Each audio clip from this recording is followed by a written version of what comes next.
At kasabay naman ng bagong paggalugad sa Bilibid, iniimbestigahan din ang 6 na prison guard na posibleng kasabwat umano sa bentahan ng iligal na droga sa loob ng piitan.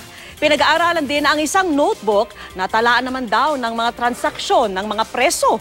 Nakatutok si Marisol Abduraman, exclusive.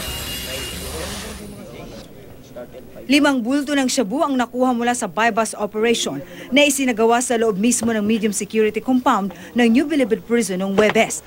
Punsod niya ng sumbong ng isang asset sa NPD sa talamak umanong bentahan ng droga sa medium security compound.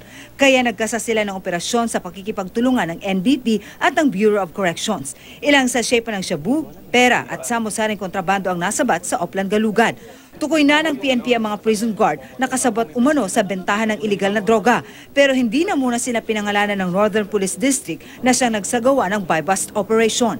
As per intelligence report, sila yung ginagamit na courier para dalhin doon sa loob. So, kailangan talagang magkaroon ng internal cleansing doon. Wala naman mangyayaring drug sa loob kung walang participation yung mga guards. Nananatili pa rin daw sa kanilang pwesto ang 6 na prison guard na isinasangkot sa iligal na droga habang sila ay iniimbestigahan. Sa ngayon daw kasi ayon sa Bureau of Corrections, wala pa rin makitang sapat na rason para sila ay ma-relieve sa pwesto. Dito kasi sa Bucor, hindi ka basta-basta mag-relieve. Kasi civilian agency ito eh.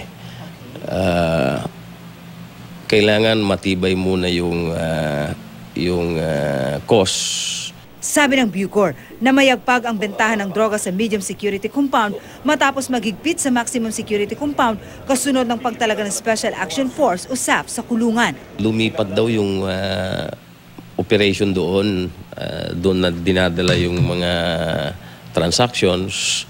Pinag-aaralan na ng NPD ang na-recover na Blue Book na naglalaman ng mga pangalan ng mga katransaksyon ng mga preso sa minimum compound ng New Bilibid Prison. Mga intel report tayo na yung nasa maximum ibinaba ng medium. Mga transaction nila sa loob, dati yung amount. Marisol Abduraman, Nakatutok, 24 Oras.